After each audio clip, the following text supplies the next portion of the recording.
This week we'll start looking at Beecham and Childress' second principle, the principle of non-maleficence, and so in this lecture we'll just tackle the basics of it. We've done in previous weeks, we'll just start by defining what non-maleficence is, and then we'll move on to define negligence and also looking at underprotection versus overprotection. Familiar with the concept of non-maleficence because during our first week when we were looking at Vaughn's first chapter, we talked about the 4 different principles that will show up here in Beecham and Childress. So there I had mentioned how non-maleficence is this motto of first do no harm. It's connected to the Hippocratic Oath. That's why I used the cartoon on the previous slide. So non-maleficence defined formally is an obligation to abstain from causing harm to others. Now, when I use the term harm, it's a technical term in ethics, which is used to refer to any situation in which we are defeating or setting back some person's interests or some party's interests. So you can harm a person, you can harm nature. So when we're using harms, we're talking about something very precise within the ethics literature, which is setting back somebody's interests. Now, the obligation to sort of uphold this principle of non-maleficence is not as straightforward as you might first think. Obviously, we don't want to cause harm, but is it unjustifiable to ever cause harm? I use this cartoon picture on this slide because surgery is causing a harm to alleviate some greater harm. So the idea here is that it's not the case that we can never cause harm to another individual, but there has to be a justification for causing that harm. So the principle of non-maleficence is, again, a prima facie principle. What's a prima facie principle? Hopefully at this point you've heard it enough. So prima facie principle is an obligation that we are expected to uphold unless we are presented with some good moral reason to allow us to have an exception to that rule in a given instance. And it requires us to justify the harmful actions that we ultimately cause other people. Now let's look at the concept of negligence. But before doing so, let's just think about the formal definition of non-maleficence and how it's defined. It's the obligation to not impose harms on somebody else, right? So we talked about this last week with the principle of respect for autonomy that had both a negative obligation and a positive obligation associated with it.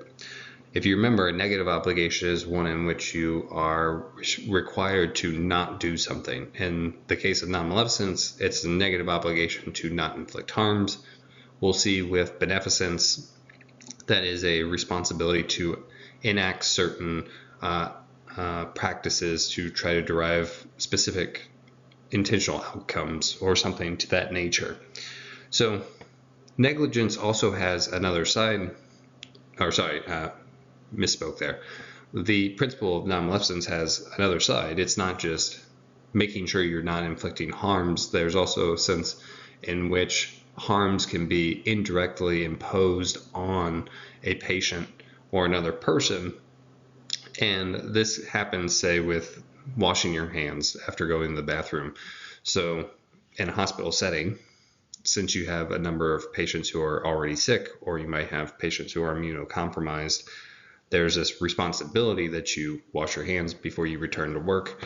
And so if you don't, you're imposing risks of harm on your patients. And so this gets us to the distinction between due care and negligence. So due care is taking the appropriate precautions and care to avoid causing harms. And it's the circumstances demand, as the circumstances demand of a reasonable and prudent person, meaning that you're not expected to live your life as though you have to never do something that might cause harm to somebody else. That would be unreasonable. At the same time, if you see somebody who say work in the hospital not wash their hands before they return to work, you probably appropriately judge them and might even reprimand them, because that is causing an unnecessary risk for different patients. And so when you don't have due care, that's when you have negligence. That would be the absence of due care. And Beecham and Childress designate two different types of negligence here. So there's the first kind where it's intentionally imposing risks of harm. So imagine that an employee makes a joke in the bathroom and says, "Oh, I'm not going to wash my hands. Why should I?" They're intentionally making this decision, which is putting people in harm's way. They recognize that it's a norm or an expectation that they wash their hands because it's supposed to keep them safe. But if they're just like, "I don't believe in that, so I'm not going to do it," that is a case of advertent negligence.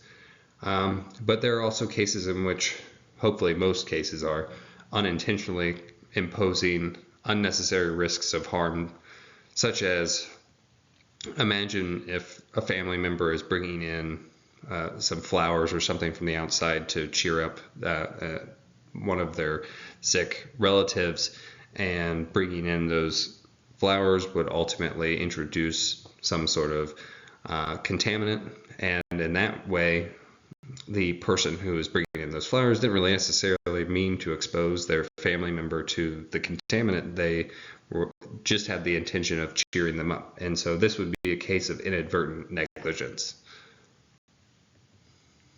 Let's finish by looking at the distinction between underprotection and overprotection.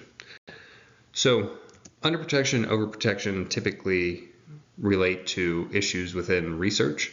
So underprotection occurs when individuals or groups of individuals are subject to risky conditions that ultimately could cause them harm. And as we were talking about last week with the principle of respect for autonomy, there's a sense in which there are vulnerable groups who are pressured into participation in these research based on a promise of better benefits. So here, Beecham and Childress give us a list of people like children, mentally handicapped, institutionalized, and impoverished persons, because ultimately they're the ones who would be put in these risky situations, and there's a question about whether or not their autonomy is being restricted, because they probably would not volunteer for this research if there wasn't some benefit that they were deriving from it.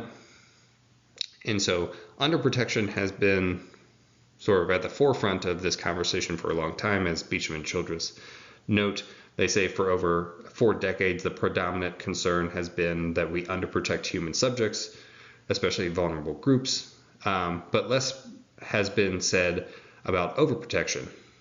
And overprotection leads to some serious delays that could ultimately cause harm, because it sort of stops the development of new research or new treatments that could help future patients. And so in this way, not allowing research to continue because we're afraid that it might carry risks that we are unsure of, that is also a position not to endorse, because we are ultimately not upholding the principle of non-maleficence if we aren't trying to find ways to alleviate harms later on. So in the text, we have this really interesting case about catheters. So it's on page 157 and 158 of the 7th edition.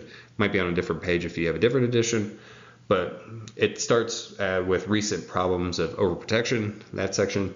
And we see how a physician was trying to implement these new catheter practices to control infections. And so they had been researched in other settings previously. They were already recommended by the CDC.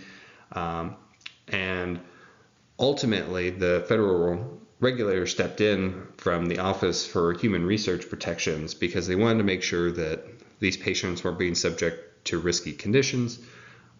Ultimately, they conceded that they were overstepping, and they were in conflict also with the IRB, the St. John's, Johns Hopkins, sorry, had that wrong.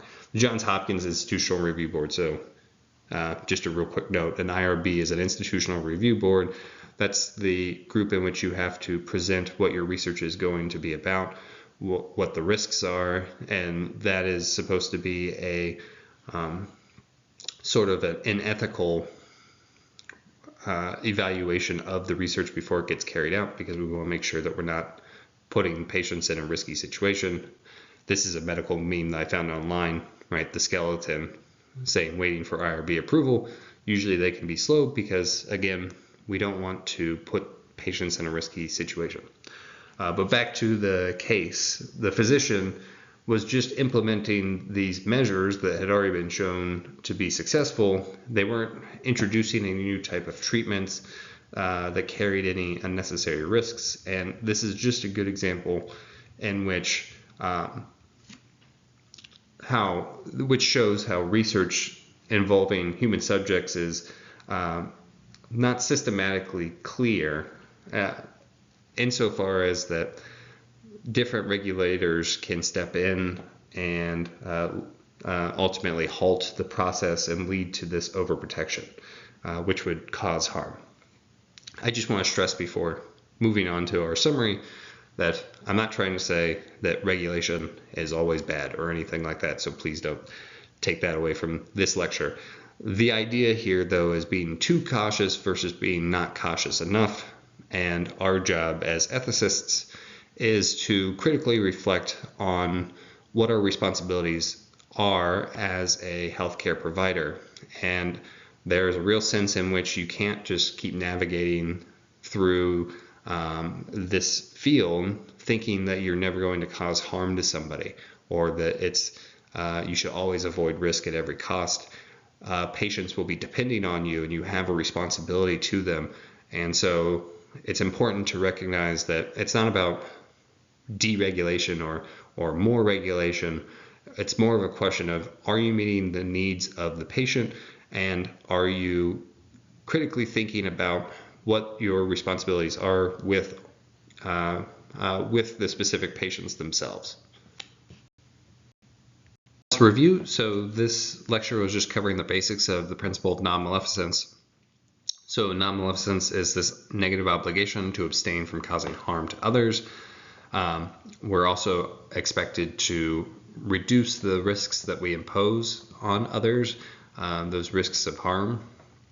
And when we don't do that, that would be negligence. So negligence is the absence of due care, when we aren't taking into consideration the risks that we are imposing on patients. That would be negligence. We had two different types there. We had advertent negligence, which is when we are being negligent intentionally, and inadvertent negligence, which is when we're unintentionally introducing these risks. And then finally, as we were just talking about, it's important to realize that the avoidance of an immediate harm may ultimately cause a greater harm in the future. This is why the principle of non-maleficence is a prima facie principle and not an absolute principle, like we were talking about before. The idea here that is suggested by this last little note, I think, is really interesting. One that we won't necessarily cover in this course, but one, if you're interested in ethics further, you can think about the non-identity problem. If you want to know more about that, just send me an email. But the idea is, do you have a responsibility to only the patients that exist now? Do you have obligations to future patients? And so it's not as simple as just, again, do the right thing right now. And this is why it's our job as bioethicists to sort of get into the weeds of things and try to sort them out the best that we can.